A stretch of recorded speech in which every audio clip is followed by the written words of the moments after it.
What's up, guys? Welcome to my channel. We got a 2016 Honda Accord. We got a hot bearing here. We're gonna replace this hot bearing on this vehicle, and there's 4 bolts in the back, and you have to remove the brakes and rotors. However, simple job. I'm gonna show you guys step by step. So this is the part the customer bought online. This is there's no part number over here, but there's a couple of numbers here. But this is what it is. He got it off Amazon. And I'm going to show you guys how to replace it completely step by step, and let's get this job started. So to change this bearing, what we're going to do is we're going to remove this rotor. The rotor will have a little screw here that holds the rotor in.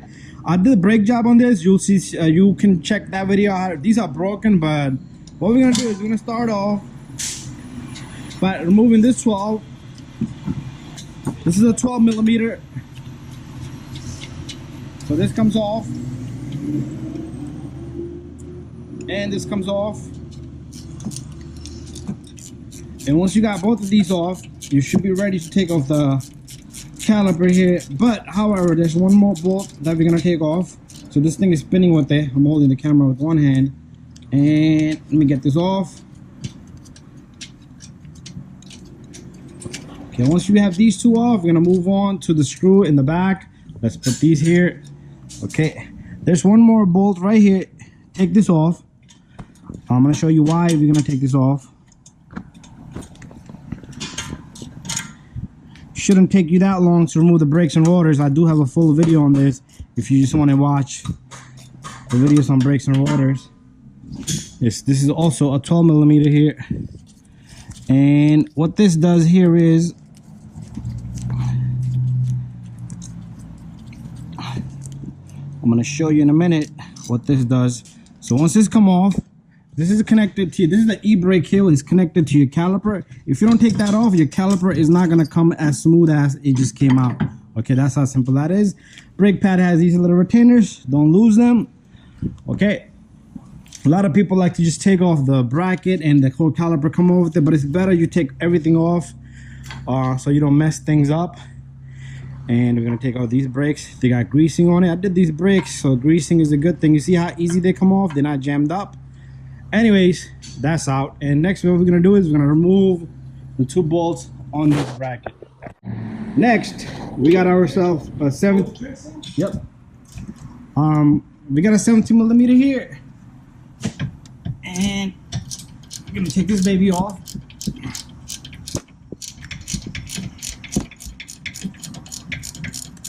And then you got one more over here.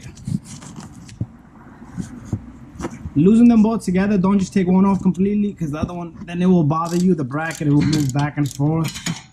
And once this is off, this is a 17 millimeter gear wrench I'm using here. So this is the same job for all the Accords from 2013 to 17, I believe 18, 19, 20, 21, 22 is a similar process.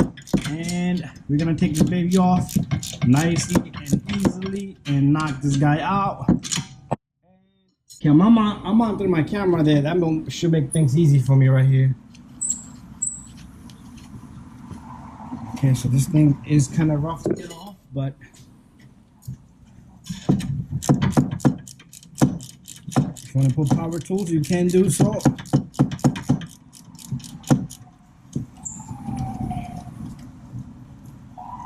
Okay.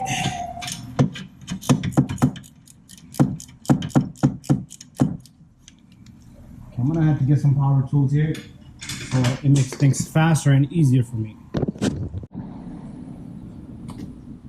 Okay, so I got my electric little drill and crap.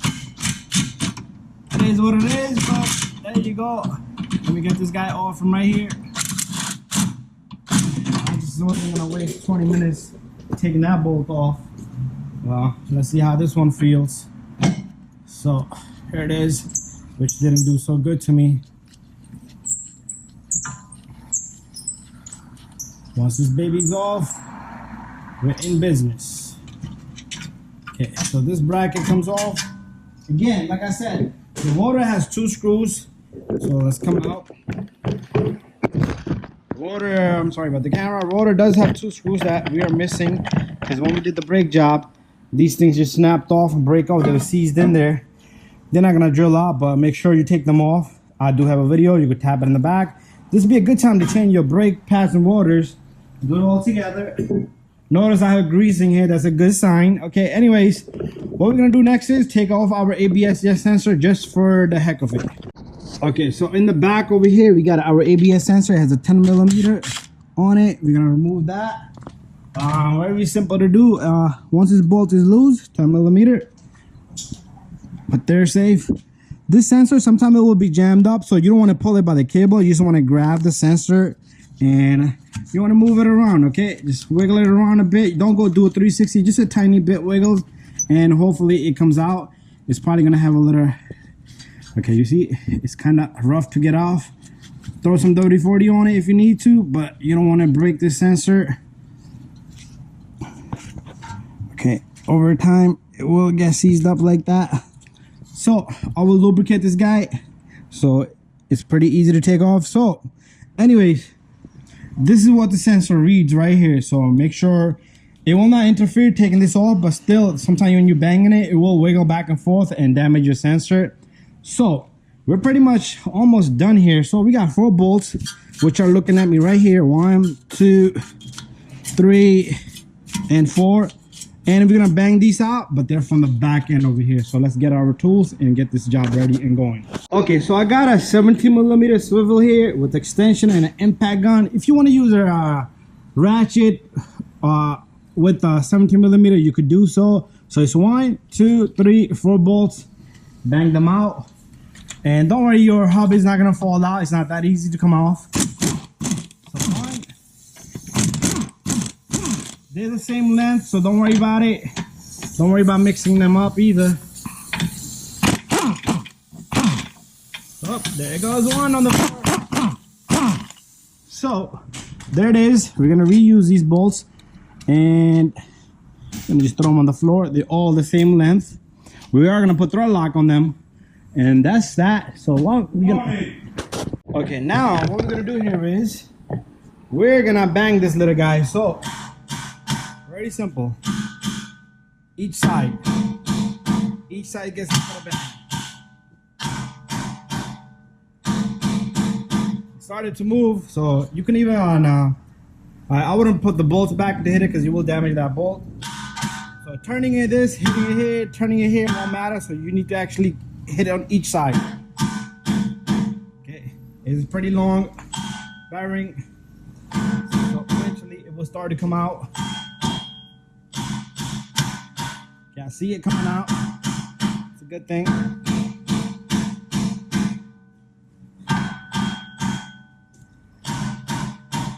So it is kind of gonna give me a hard time, but I'm gonna try to bang more on this side here. Usually don't want to force one side out, then it will tilt out and damage the inner housing. Each side needs a good amount of banging. I'm not banging it like directly, I'm trying to force it this way and this way. Over here I don't have an opening like over here, but it is what it is. It's almost out.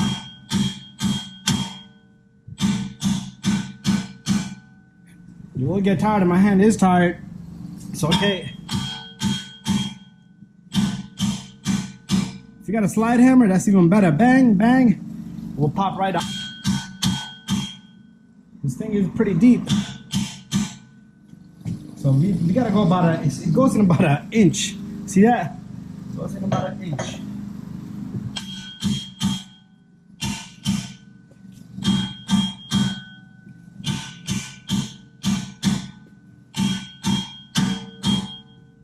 There you go. So this bearing was making a noise and it was really stiff. Bada bing, bada boom, the bearing is out. Now what we're gonna do is we're gonna clean the crap out of this hub here. So wire brush, a buffer will do, because what you want to do here is you need the hub to sit flush, okay? You need that hub to sit really flush. So what I'm gonna do here is use anything that's possible, blade, brush, wire brush, scrap the crap out of it, and get this thing to be nice and clean so the new bearing can seat nice and flush.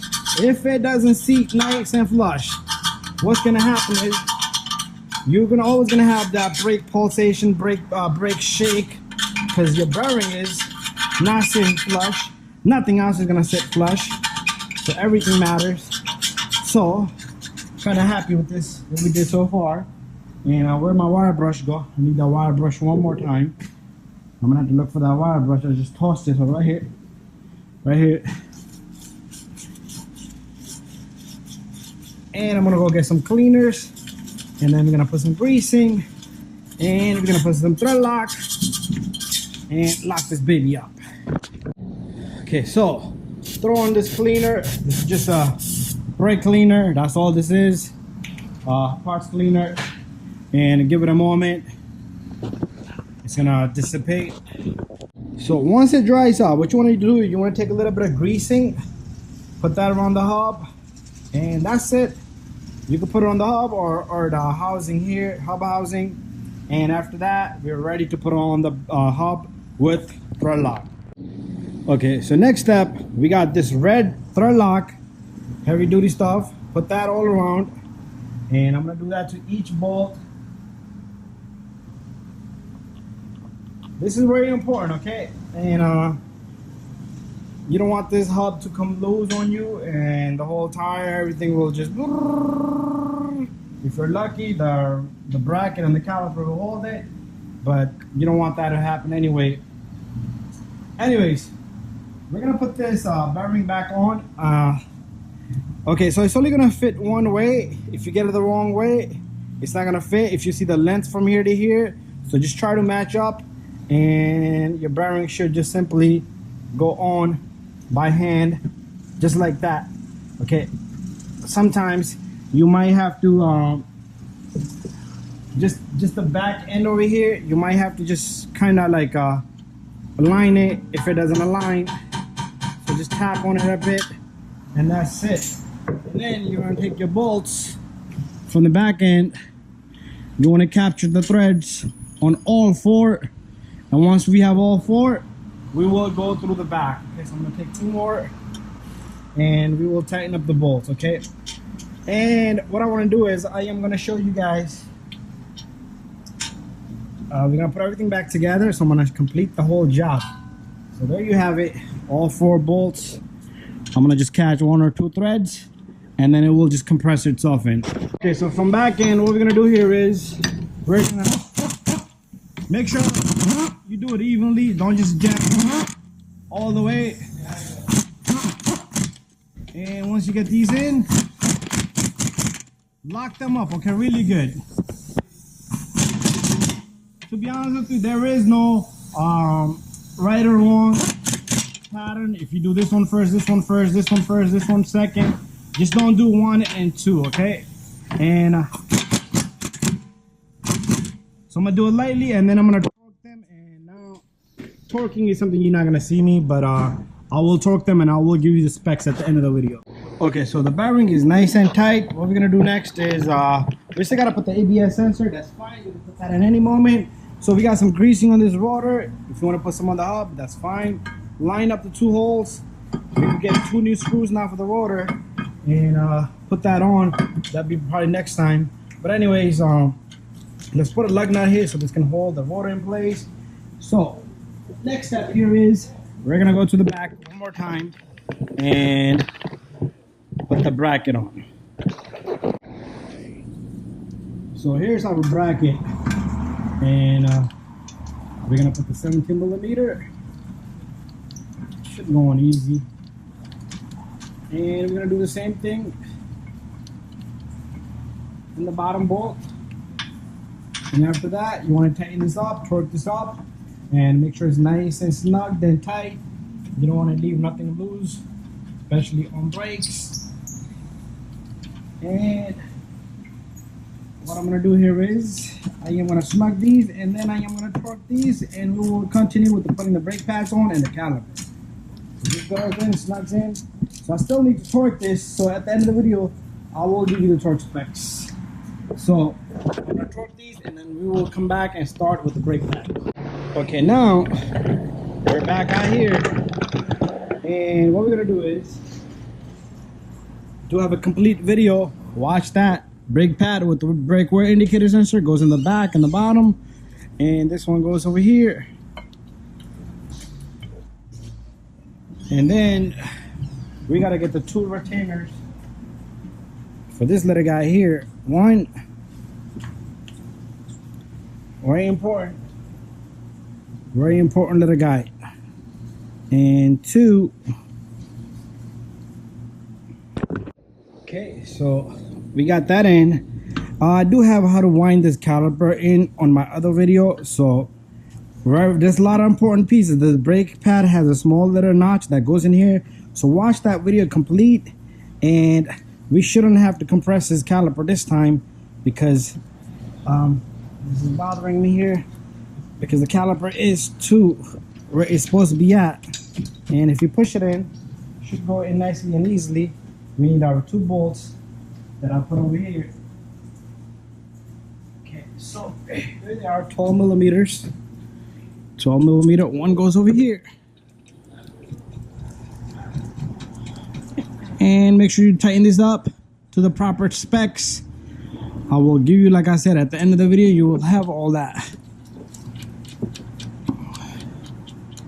So I'm gonna give you a spec on this 12, the 17s, the 4 bolts for the hub bearing, and that's basically most of it, is it. And I'm gonna tighten this up. We're gonna come back and go over to the other end to put in the ABS sensor. So we're pretty much done here. What we need to do is, if you want to put a little bit of greasing, I like to put an insert of this hole here. If you want to put it onto the sensor, you can do so. I'm just using it. Any grease will do.